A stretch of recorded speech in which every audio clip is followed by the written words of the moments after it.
This is Why Am I a Mets Fan? A podcast hosted by Samantha Croston and Ashley Wenskoski.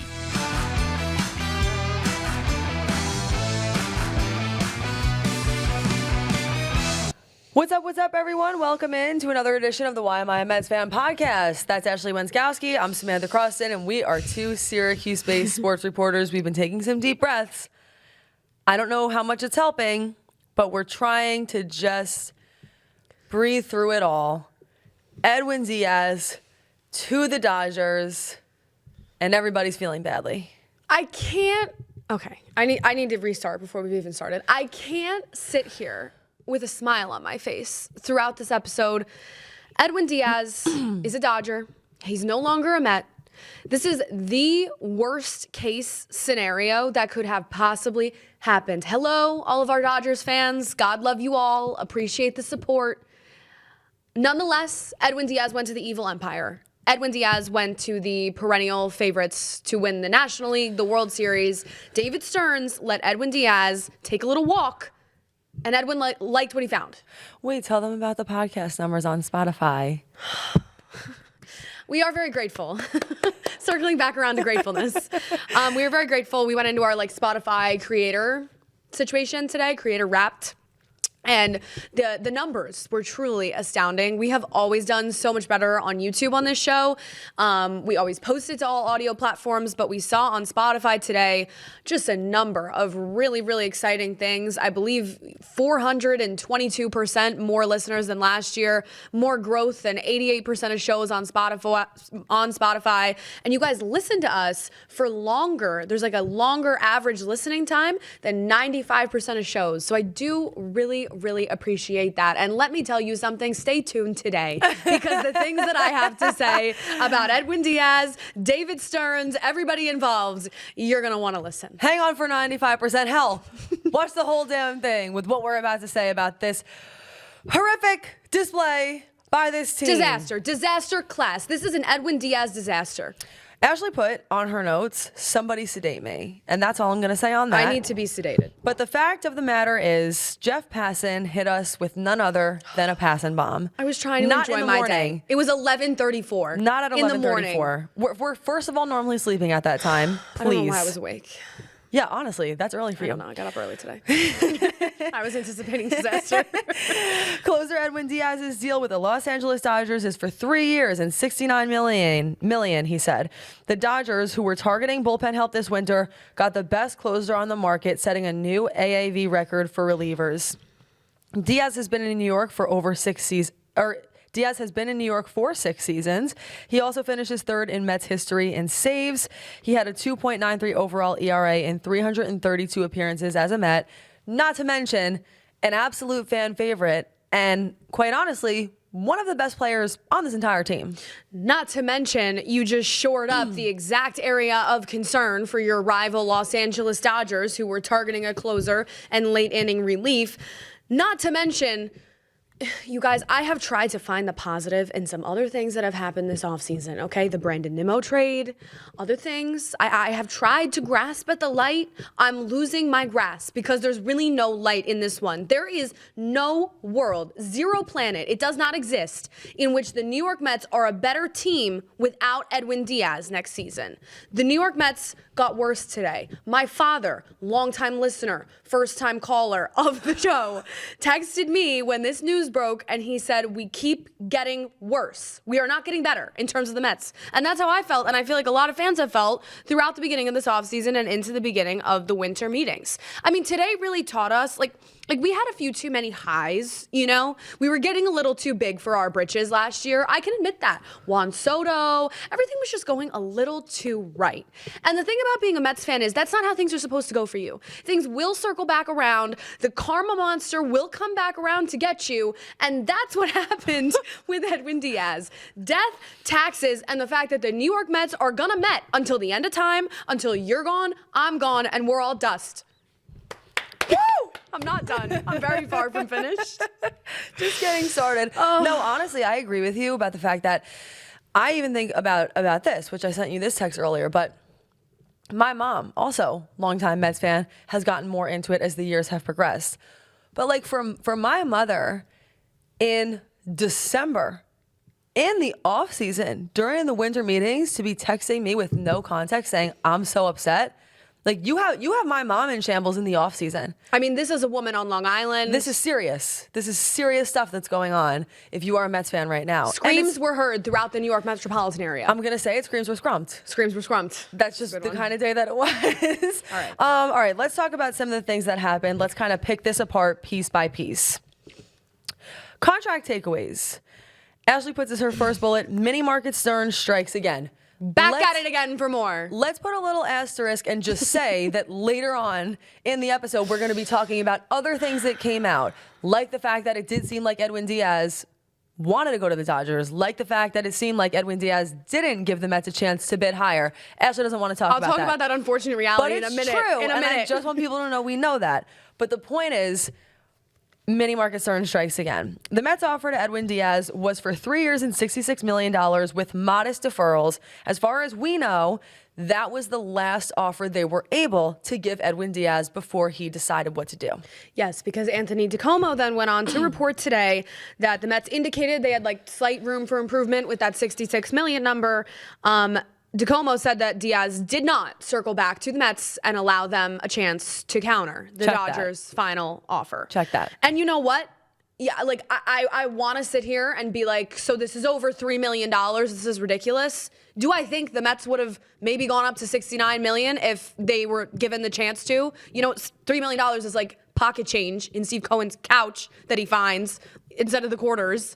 But anyways, that's so true. The fact that he didn't circle back around to the Mets and allow them to counter offer, or at least inform them that this was going on, actually signals a far deeper issue to me, which is that old friend Edwin, who is now strictly in the old friend category because he's an enemy, wanted to be a Dodger more than he wanted to be a Met. Definitely. He wanted to go to Los Angeles. He said at the beginning of free agency, throughout these contract negotiations, that he wanted to prioritize winning, he wanted to win a title, and that means that Edwin feels as though he has a better chance in the next 3 years of winning a World Series with the Dodgers than the Mets. And is that an outrageous thing to say? No, that's absolutely true. Does it hurt more than the rest of it? I don't even care how much money any of this costs. That pure fact that a guy who had been on the Mets for 6 seasons, had been a part of the culture, a part of the family, a part of whatever you want to call it, decided that Los Angeles was a better place for winning and he was going to forego everything else in New York for that cuts the deepest. Not to mention, it wasn't like he chose that based on the fact that he was able to get a 4th year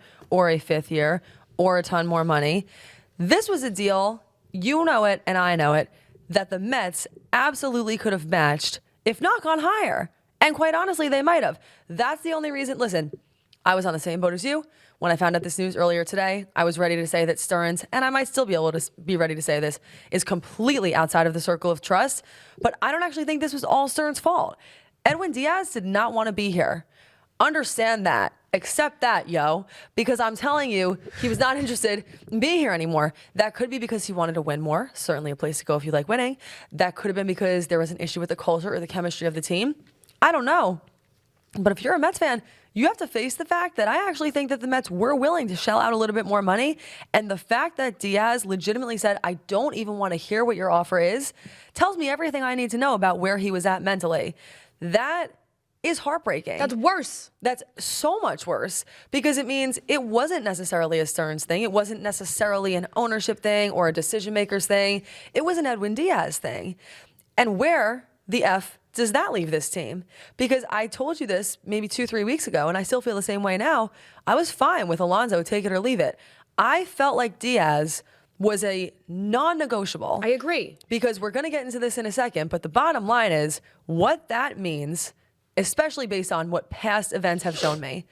By all accounts, that tells me that Devin Williams is the New York Mets closer. So also accept that. Accept that whenever you need, take as much time as you need, but that's the reality here, probably. Maybe taking some time. He's a good closer, historically speaking, but he had the worst year of his career last year.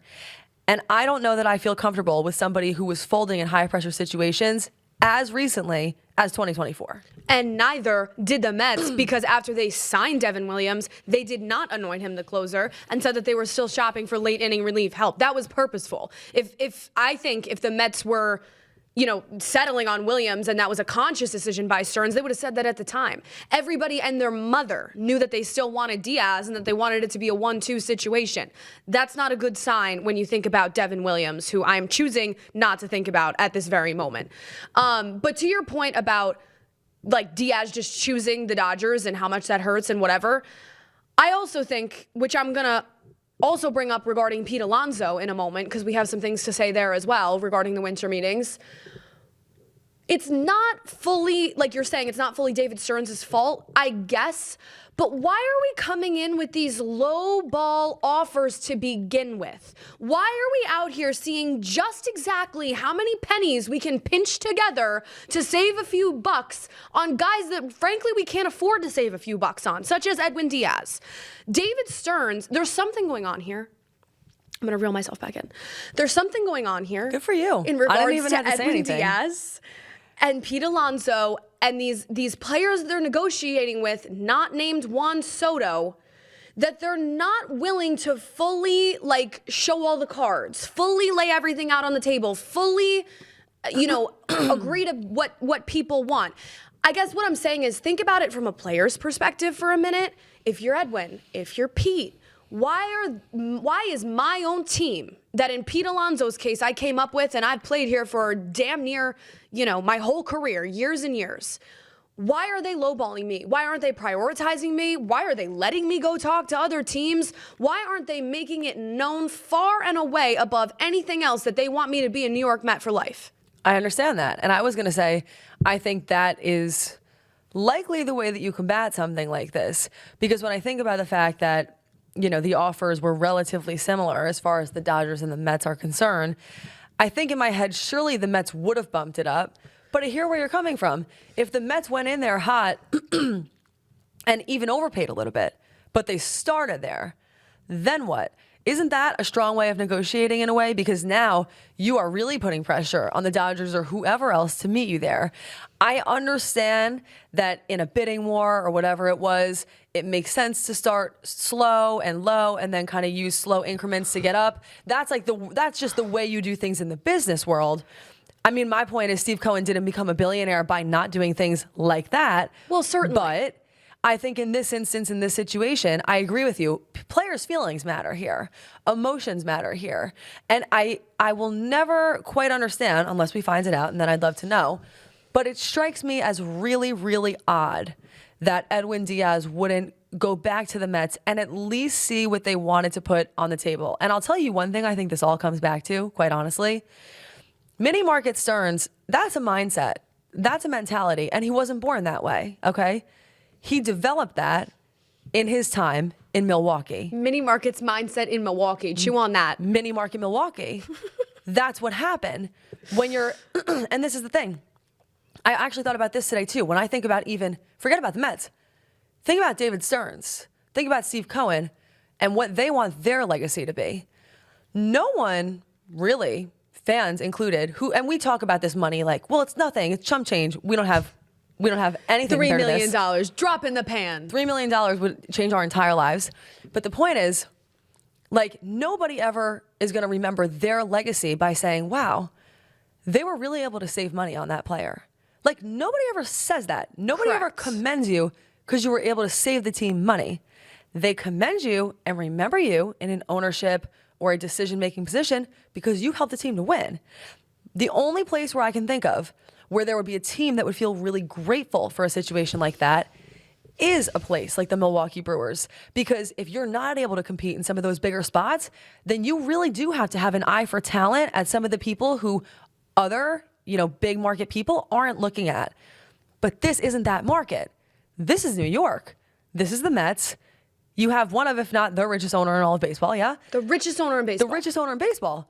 So even if you do something where you're trying to, shop around in some of these thrift store style places, get some deals, even if they do work out, I actually think there'd still be some people who are thinking, why not just go for it?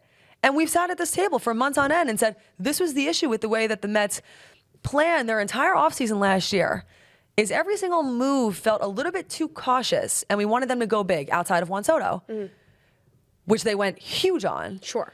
But that can't be it. Last year didn't pan out, and change doesn't happen unless change happens. So why are you not switching your strategy? Because to me right now, we sat at the table a few weeks ago and said, well, this is a chess game. They're trading away Brandon Nimmo because of blank. They're giving away Edwin Diaz because something else is going to happen. Where is that, though? Because like you said, it all wraps around to the fact that what your father said is right. So far, the Mets are just getting worse. Off-season grade, F. F. F. And Failing. I understand it's December 9th, but F. Right now. Right now, it's not looking good. And right now, I'm not feeling confident at all. No, and here's the other thing that I think build off of that broader point you're making. So the Mets lose Diaz over $3 million, okay? His average annual value on his last Mets deal for 5 years and $102 million that he opted out for the last 2 years of was $20.4 million per year. In this deal from the Dodgers, his AAV is $23 million a year. So you're telling me that this actually comes down to an extra $1 million per year, an extra $2 million per year for the best closer in baseball. And that was the tipping point. Here's why this is so sensitive for Mets fans. And the whole mini market Stearns thing is starting to not feel good, frankly. Yep. It's not because of what happened last year on the field. It is a little bit, but not fully. It's because for a long, long time, decades, the Mets were owned by the Wilpons, who pinched every penny that they could find. They were looking around for change on the ground. They were broke after the Bernie Madoff situation, okay? All of a sudden, 5 years ago, every Mets fan has the best day of their damn life, and Steve Cohen buys the team. He becomes the richest owner in baseball, a billionaire, doesn't care about the luxury tax. Money is no object. And yet, here we are, pinching pennies and, scraping and losing guys that we had to have over a couple $1 million still. And I don't care. Listen, you can talk about maybe trading away Brandon Nimmo did make the team better. Maybe Semien will be better. You can sell me on some of those things. But losing the bona fide best closer in baseball who you had for the last 6 seasons, there's no excuse. There's no excuse. This is what I was picturing in my head earlier today. I was picturing a situation where really early in the season next year, like an April game or like very early May, Devin Williams is in there. Devin Williams is screwed. The Mets have the lead. Devin Williams goes in there in the 9th inning to some walkout song that has no riz compared to what we're previously used to with the trumpets. Probably a country song. The trumpet started a movement. That's never going to be the same again, okay? He goes in there. The Mets are up by 1. He gives up a 2-run homer, and the Mets lose the game. And I envision Gary saying, well, Keith, I got to be honest with you. 6 months ago, I was thinking that this was going to be the downfall for the Mets, and it's going to be a long season if Devin Williams continues to play like this. That's really what I envision. I earnestly think there's a chance that that's how it happens. Hey, I'm not going to sit here and tell you that I'm completely out on Devin Williams. And I actually think when people were thinking about him as that 7-8 guy, we were actually excited to have him. It felt like he bolstered the roster. Not the roster. He bolstered what the Mets had going on for them. But now it's feeling like Devin Williams is going to walk in here and be in a situation where the pressure and the stakes are tremendously high. And when you look at, well, what was different about last year? Why did he have the worst year of his career? My mind goes to a few things, but chief among them, it was a really high pressure environment being in New York. He still will be. It was his first year in New York. It was his first year in New York. He will be in New York again next year. And the fans at times were harsh and gave it to him. And he's somebody who's on social media a lot and checks into that kind of stuff. Mets fans can be that way too.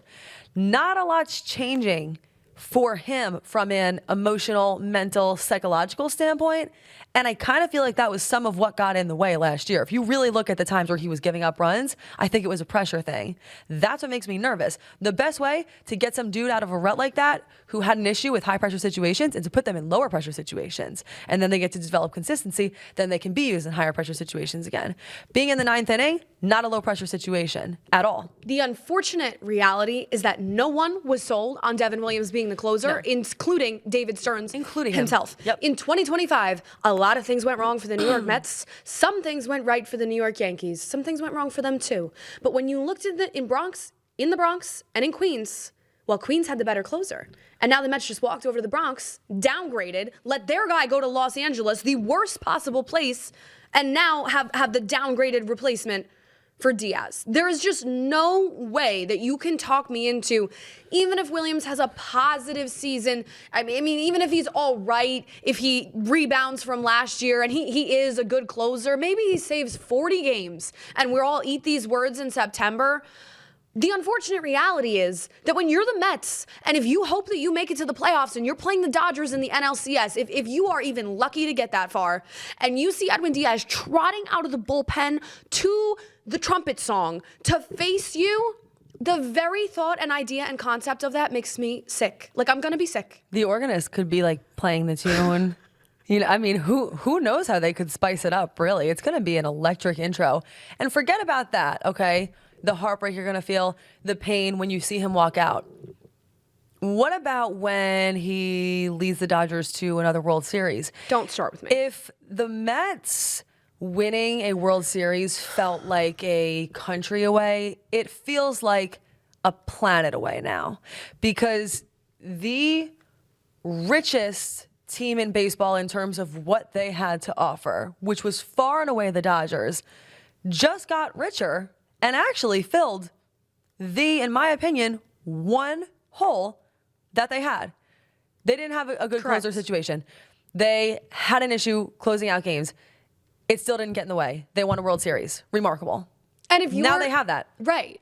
And if you're Steve Cohen can run his business how he likes. He's certainly a much more successful businessman than you or I will ever be. Definitely. For sure. But if I'm him, I don't know how much in agreement he is with Stearns with these sorts of things. I do know that there was rumor that he was the one that had to step in to close the Soto deal last year. I'm starting to look at this picture, like things just don't have to be this way. That's the reality, right? For the guys that you think that you have to have or should have or are the best available option on the market, as Edwin Diaz was, there's just no reason to be losing out on them, to get all of the negative publicity that the Mets got today, and to once again feel like you are standing in line starkly behind the Los Angeles Dodgers in the National League and in the rest of the league as a whole. There's just no reason for it, and I don't know why it keeps happening. Now the Mets are going to turn, all right, they got Williams, who's going to be the closer. That should be a fun experiment. And now they'll build around, I'm being dramatic about Devin Williams, by the way. I do understand that he's a good pitcher. I just need everyone to know that. But now they're going to turn around and like turn their attention to guys like Suarez, which would be a good pickup, Pete Fairbanks, guys like that. Because aside from Williams in the bullpen, other than like AJ Minter and Brooks Raley, you really have none of that late inning relief shored up. Sure, you could turn to Minter and Raley, who's coming off of an injury, for some of that late inning setup, type roles. You just don't have that. You remain in the market for a late inning reliever. I mean, definitely. I almost feel like you have to walk away with that. But at this point, I don't know what the Mets consider have-to-haves anymore. If Edwin Diaz wasn't a have-to-have, maybe nobody is. There's no have-to-haves. You know what I mean? It's a want-to-have. And that's a strange place to be in. I get it that it must feel tough to year after year be throwing money at the problem and it not be working. I mean, damn, if I'm Steve Cohen and I just paid for Juan Soto and this is the way it worked out and then I'm still apologizing on top of that, I honestly understand where he'd be coming from, where he feels upset, but I'm going to say it. I have absolutely no proof to back this up, but this is just how I feel.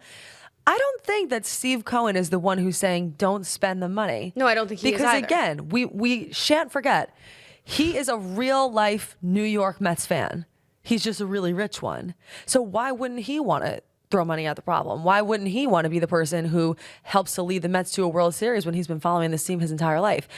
I honestly think, and I think maybe David Stearns is a Mets fan too. I think that's possible. But the point is, I think David Stearns is the one who has this mentality where it's getting in the way.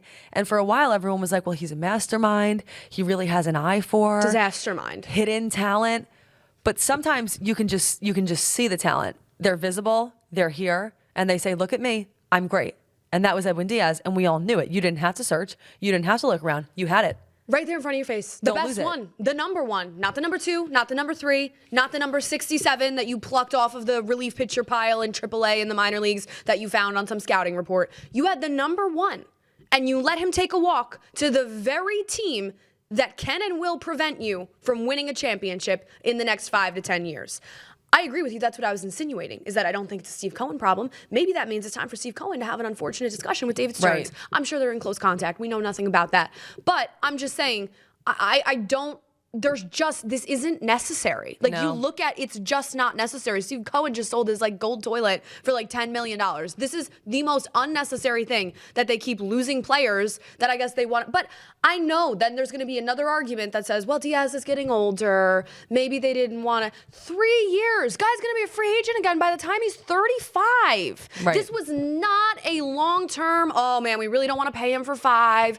You know, that the back end of that contract's going to be ugly. This was not that. This was we're fighting over minor discrepancies here. And I guess if Edwin Diaz truly wanted to go to Los I was Angeles, just thinking that. there's nothing you can do to really stop that. And I guess that's evident. But then maybe you really need to look in the mirror internally and say, well, why did that happen other than money? Why did a guy who has been a part of this culture and this organization for the past 6 seasons really have no interest in returning because he did not give us a chance to counteroffer? Well, I think a part of that is because he did say and make it known and make it clear that he wanted to be a winner. The Mets weren't winners last year, so I think that's a part of it. And if Edwin Diaz knows that, then he must not feel confident in what the Mets have right now and their ability to win in the future. Also, though, even if you're not a team that's a winning team, I think you should still be able to ensure that great players who are already on your team stay there by having a great culture. Correct. We just covered an entire season of Syracuse football that proved that point. Okay? Fran Brown, Syracuse football head coach. I'm doing a little crossover here, but it's true. That football team just went 3-9 in the world of college football, I might add. He held on to like every single commit in the class of 2026. So why can't the Mets, when the stakes are so much higher with so much more money, be able to hold on to a guy who is already on their team? This is not like, damn, we lost out on a deal that we could have made with a player from another team. Literally, he looked at you after being on your team for 6 years and was like, I want to go somewhere else. I don't think it's for me. I do think that you have to hold yourself accountable at least a little bit just to that part of it. What part you played in that, how things could have been different, how you could have made Edwin Diaz feel a little bit more valued or a little bit more like, hey, even if we didn't win this year, there are things that we are putting in place next year to ensure that you know that we're going to give it our best effort. But like I said, that's the only reason why I'm not going full scorched earth on David Stearns, because it is really possible that in the next few hours, someone's going to break that report where it's like, Edwin Diaz wanted to go to the Dodgers, and he wanted to go clearly badly enough that he was actually fine to sign for 3 years and not even that much money. Dare I say it was kind of a steal that the Dodgers got him at this, you know what I mean? They were valuing him at $90 million, $100 million, 5 years. And that, I mean, that's what hurts the most. You know? And all the closing point of this unfortunate national nightmare that this rant has been is that I just think that David Stearns, I can't say and sit here and say that I would do a better job than David Stearns or that I know better or that. But what I will say is, you'd be a great general manager. Thank you. I think you get the deal done for sure. I think we'd have Edwin Diaz. I think I'd have some emotional crash outs in the midst of it, but I'd get there eventually. That's my general manager. Anyways, I've always sort of wanted to be a sports agent. Let me know if you all see that in my future. So good at that. Anyways, the point remains. David Stearns, we talk about the mini market and what he prioritizes and whatever, all of it. You know what I just really don't think he prioritizes enough, which is an intangible that the Mets and the Yankees have to deal with. He doesn't prioritize re-signing guys that are proven to be able to handle New York, because you can name, there is a plethora of free agents that everybody's excited about, and the Yankees and the Mets come in and they sign them, and they're just a bust. They cannot handle the simple pressure and the media market that is New York City, the scrutiny that comes with that, the level of just pressure on the Mets or the Yankees. When you have a guy that proves that he can do that at an exceptionally high level, and not only do that, but be the best closer in baseball under those circumstances, you don't let him go. I totally understand that. You sold me. Shit. No, but like, I mean, I think my closing point, just to go against that a little, would be, I think when you think about Edwin Diaz, let's not act like we've sat at this table, and let's not act like we've sat in the sports office and watched him in the 9th inning and felt completely calm, sitting in our chairs the whole time, feeling very excited about what's to come, all right? Edwin Diaz would take you on a bit of a ride, and I wouldn't call it a joyride either, okay? It could be a few different things that would happen when you would watch him go in there and pitch. I mean, balls were going into the stands, right? It was a roller coaster that you probably threw up on a few times. You threw up along the way. You know what I mean? But like, you were safe at the end. Literally, you told your mom, I don't want to go on it. I'm going to throw up. And then you did throw up. But then by the end, you were like, wait, that actually was really fun. And And I'm glad that it's time. I'm glad it's time. That's my alarm. It says, Sam, shut the fuck up. It's time for the episode to be over. But honestly, by the end of the ride, you're like, I'm actually glad I went on that. Thank you for pushing me. So that's how I felt about Edwin Diaz. I wouldn't say that it was always easy and not stressful, but I would say that he had figured it out. And you cannot dispute the fact that you are letting a man go who just had one of the best seasons of his life to bring in a guy who just had one of the worst. That's just what it is. Isn't that just a cherry on top? Yes, Dodgers fans, if I'm speaking to you for a moment, you will, I would say I'm happy for you, but that would be a lie. You will be getting an experience here. Get ready to break out maybe your tissues. You're going to sweat through a few shirts when he comes in the ninth. Hives. It's not the easiest experience, but he will get the job done. And so congratulations to you. That sounded really sincere. I didn't mean it at all. I'm clipping that and using that and sending that to people when I am not happy about their achievements. Congratulations to you. Emphasis on the you. No, we're going to start the tears. I haven't done that in a long time. Breaking out the tears. All right. Anyways. Should we talk about Alonso? Oh, yes. And you might ask, aside from that. Clapping like seals. Like, enough. Let's just like clap here so it looks less weird. Anyway. You might ask, how are things going aside from Edwin Diaz for the Mets? Wait, you know how people say they watch the 95%? It's because they're stopping because they're like, I don't want to see the 5% when Ashley starts to cry. Welcome to the 5. All right, Welcome I'm to fine. The 5%. I'm fine. All right, Pete Alonso drove from Tampa to Orlando today to publicly flirt with other teams.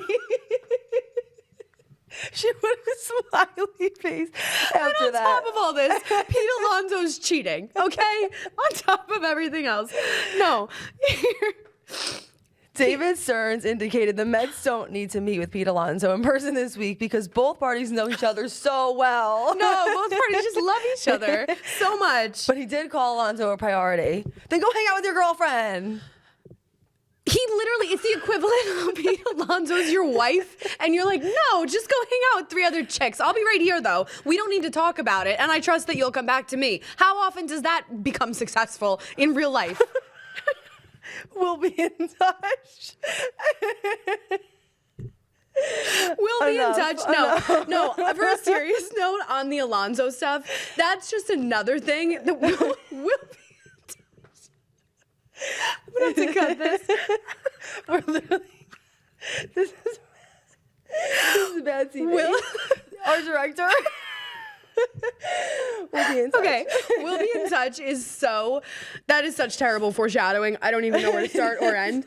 You know what else is terrible foreshadowing? What? I'm actually going to circle around and make a real life point for a minute. Okay. The point I made a few minutes ago about why do these players for the Mets not feel prioritized values or like the Mets give a damn about them at all. You're telling me Pete Alonso drove an hour and a half in the car from Tampa to Orlando, hundreds of miles on the vehicle. Pete himself is in the car trying to shop himself to other teams at the winter meetings, namely the Red Sox and the Orioles. Like, what is wrong with this picture? It's kind of sketchy. Yeah, it's not right. Something about that is just not quite right. No, I hear you. And I think you put here, which maybe is a good place to end on so we can kind of collect ourselves. But you say, can we think about the Mets from a player's perspective for a minute? And I do think that is a good example of that.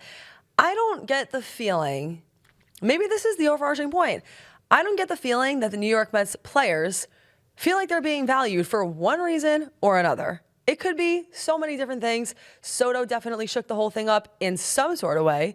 And maybe this is a part of that too, right? It's like, it seems like they're always looking for the best deal. It seems like they're always lowballing people. But with Soto, it wasn't like that. Do you think there's like a jealousy component maybe going on there? Maybe. I mean, I guess, yeah, some of the long-term guys could look at what happened with Soto and say, like, why did you, lay all the cards on the table for him? I mean, the reality of it, like we're saying this like it's a joke, but it's really not. Pete Alonso is going to look for a new girlfriend because his wife really doesn't like him that much. She hasn't asked for a divorce yet, but she's really not all that into it anymore. Like the writing's kind of on the wall. Right. We'll be in touch is like find someone else or don't. We'll be in touch. I mean, you got to dial up all the numbers in the contact list if you get hit with a "we'll be in touch." Woof. I won't be in touch. Furthermore, the Phillies re-signed Kyle Schwarber. Feels like that's something to take a beat on. I thought for a second he would be a Met.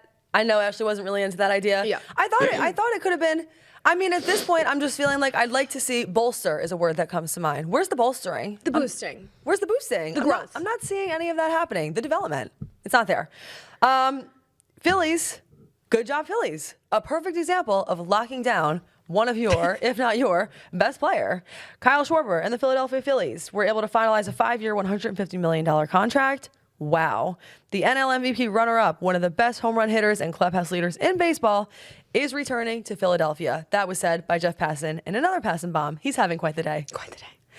What do you think about this? I think congratulations to you if you're a Phillies fan. No, I mean, I sort of feel like everybody and their mother knew he was staying in Philadelphia, probably. Like, the Phillies very openly, like, the hitting coach was talking about wanting him back. Phillies fans wanted him back. He was an important part of that culture. Maybe it means the Alonso shoe drops next now that Schwarber's off the table. Maybe the Mets and a lot of other teams turn their attention to Pete. Good day for him to show up at the meetings. But my closing thought is what we've been talking about here for far too long. This is the 5% of is why was everybody and their mother aware that Kyle Schwarber, was going to be back with the Phillies and everybody wanted a reunion?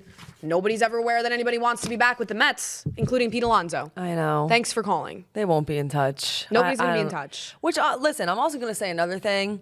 I'm not going to sit here now because of the way things are shaking out and act like I was so pissed about them losing Pete Alonso if they do. I don't know that I necessarily wanted Pete Alonso as the consolation prize for losing EDWIN DIAZ. Like, that's not a 1-for-1. No. It's not going to make me feel better. You know what I mean? Like, that's not the present I wanted on Christmas per se. Not saying I wouldn't be happy to have him back. Not saying I would have been so mad if he left. I just feel like what I'm really going to be hoping for and putting on my Christmas wish list is, within the next few days here, there's been so much of the Mets give. Where's the take? Where is the we got something and we're excited to show it to the fans? I'm needing to see the vision here. So far, all I'm seeing is losing. They have not taken the lead. Need an upper. They are bad. falling behind. What'd you say? I said I need an upper. No, yep, definitely. If the Mets sign Alonso tomorrow, we will be on this podcast and we will discuss it and we will probably be in favor of it at this point because we've spoken openly about how I don't want to overpay for Alonso, the whole 9 yards, but they haven't shored up any of the holes that they need to shore up. I saw one of the reporters today, I think it was Joel Sherman or Andy Martino, one of the two, say, like, the New York Mets could not play baseball right now. Like, they actually have so many holes. I mean, they could field a team, but they have so many holes that they haven't addressed this offseason. Like, the Yankees and the Dodgers, you start the season tomorrow and they're ready to go. The Mets are, like, very far from ready to go at this point. So I don't know. We'll see what happens with Alonso. I have a grasp on reality on my Christmas list after this Diaz news. I'm hoping you get it. Thank you. Falling behind, but we'll see if they're able to pick it back up. Thank you so much for joining us. This has been another edition of the Why Am I a Mets Fan podcast. Be sure to like, comment, and most importantly, subscribe. And lastly, thank you so much for all of your support. We really appreciate it. Go Mets.